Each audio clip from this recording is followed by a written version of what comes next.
Užsienio šalių duonos gamyba. Tema: plokščios duonos gamyba.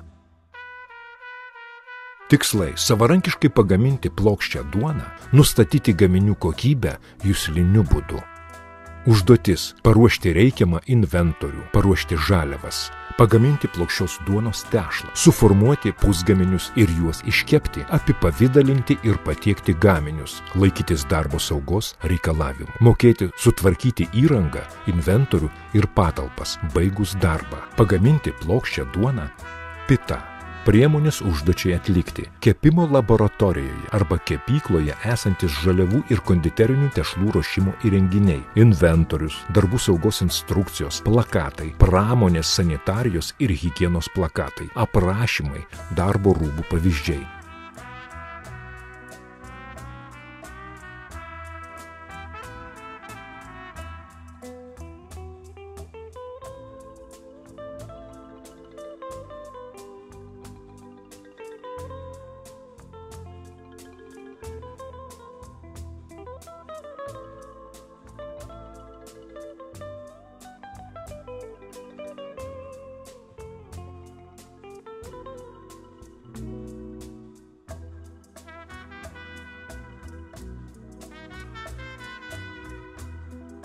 Plokščia duona, pita.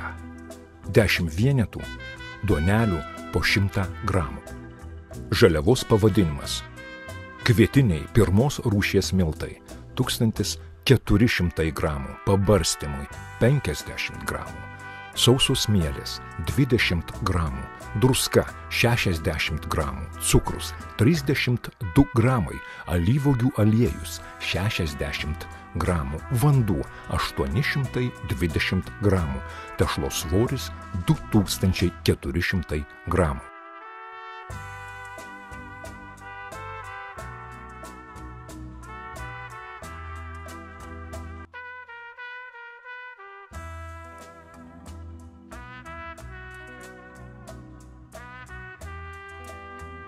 Skystyje ištirpinami birūs produktai.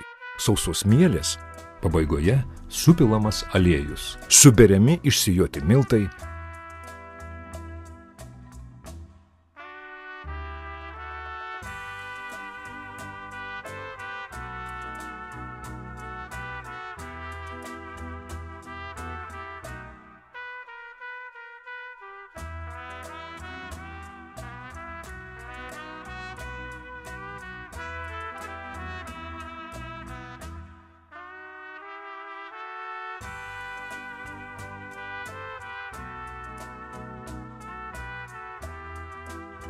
Gerai išminkyta tešla dedama ant miltais pabarstyto stalo ir švelniai paminkoma.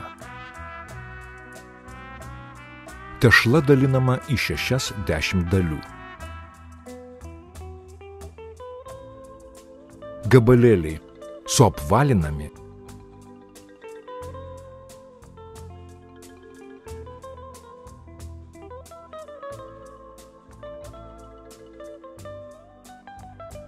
Uždengiami ir paliekami šiltai apie 10 minučių, kad pakiltų.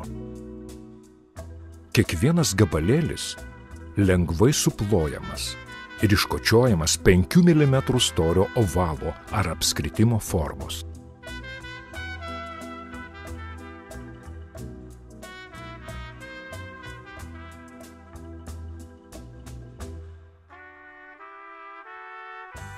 Paliekama 10 minučių pastovėti.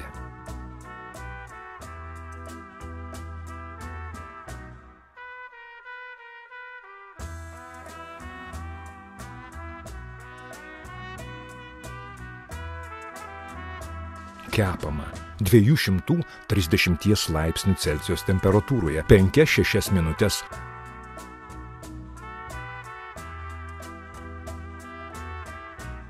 Kol iškils ir šiek tiek paruduos.